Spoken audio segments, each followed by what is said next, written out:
U.S. Secretary of State Marco Rubio's 4-day official visit to India is underway, with trade and economic cooperation taking center stage. Having arrived in Kolkata this morning and visiting the historic Mother Teresa house, Secretary Rubio is expected to hold key discussions focused on strengthening bilateral trade ties between the world's two largest democracies. According to sources, viewers, enhancing U.S.-India trade, reducing trade barriers, and boosting cooperation in sectors like technology, defense, manufacturing, and energy security are high on the agenda. Both sides aim to take the bilateral trade volume to new heights in the coming years. The visit also includes stops in Agra, Jaipur, and culminates in New Delhi, where Rubio will attend the Quad Foreign Ministers meeting on May the 26th. Let's now take a look at the history of Trump's tariffs on India. Let me show you that, viewers, on the big screen. Now, Trump's tariffs on India. US had imposed steep tariffs on Indian exports and disputes over Russian oil purchases. Trump and Modi held calls as both sides pushed trade talks forward. Trump administration later reduced the tariffs from 50% to 18% after the negotiations advanced. Trump administration gave waiver relief linked to sanctions pressure over Russian oil trade. So these were, of course, the sequence of developments that we're telling you about in detail and perhaps a rehash of what really happened. Now, Trump called PM Modi a great ally and highlighted strong personal ties. And this, viewers, is why there is a kind of a mutual understanding between the two leaders. Jaishankar and Rubio held calls on trade, defense, energy and critical minerals cooperation. Trade tensions remain despite diplomatic outreach and push for a new deal. So that's, of course, the latest that we're sharing with you, viewers. But that, viewers, is important because PM Modi, whatever said and done, must be given credit for the kind of relationships he's maintained, and especially with somebody like Donald Trump, who's actually very, very flippant. But PM Modi continues to sustain a very strong, a very healthy relationship with him.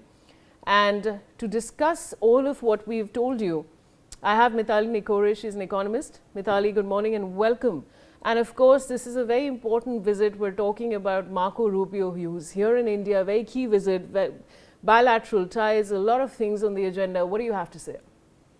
So I was just looking through the plan for Marco Rubio's visit, and it's a very interesting plan because we haven't seen, firstly, any international leader start their visit in a city like Kolkata in the last, maybe 20, 25 years. I think Kolkata has a lot of experiences to offer, and Kolkata has been one of those very important nodes in our economy, and especially for the eastern region of the country. A lot of new businesses and investors are eyeing Kolkata as a great destination. So I think the fact that the Secretary of State has really gone to Kolkata, and Marco Rubio will be present in Kolkata and starting his trip there.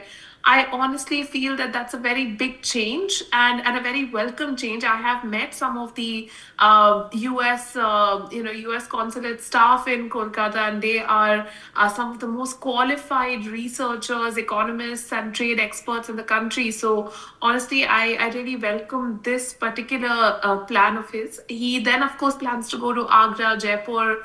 And honestly, it's like a charm offensive at this point, isn't it? I mean, for many, many weeks, we've been seeing a plummeting in US-India relations. There's no other way to characterize it, right? And even the trade deal that India was trying to negotiate, it almost came through. And then even the tariffs, which were the basis of that trade deal, were declared illegal. So a lot has happened in the last 2 years, and I think this might be the beginning of a charm offensive because now they need something from us, right? And that's the main key for this visit. That's right, Mithali. In fact, that was my next question to you about the fact that trade tensions are a major backdrop of this visit. But you've answered that, so I'll move on to the next question, which is that the centerpiece of the visit is the Quad foreign ministers meeting involving India, the US, Japan and Australia with focus on Indo-Pacific security. Now, China's regional assertiveness, supply chains and critical minerals is also a point. What do you have to say on that? It's very interesting because, the US president just finished his visit to China. And what did he get out of that visit? He got an agricultural deal with China, where China committed to purchasing $17 billion of soybean from the US. And would you like to know how much China purchased last year? They already were purchasing up to $14 billion. And every year, this is just going up. So honestly, this is not even an achievement. It is simply a continuation of an economic relationship that benefits China and that China continues to enjoy. So very honestly, I think the trip that was made with such fanfare, with so many CEOs, in that presidential plane, really didn't yield very much or the kind of breakthrough that President Trump was probably expecting. And but I'm sure that it helped to signal to the world that the US and China could at least speak to each other. And I think that is an important enough signal as it is for world peace. But for the Quad, the relationship between these four countries, India, Australia, Japan, and the US, is very strategic because these are all countries that want to reduce their dependence on Chinese imports, want to reduce, their integration with only China-led supply chains. And that's why these countries have come together, and there's a lot of work that they had envisioned doing together that hasn't happened to that extent. So let's see whether this particular visit can kickstart some of that cooperation, particularly on the trade side and also on the defense side. All right, stay on, Mithali. I'll come back to you. Now, should India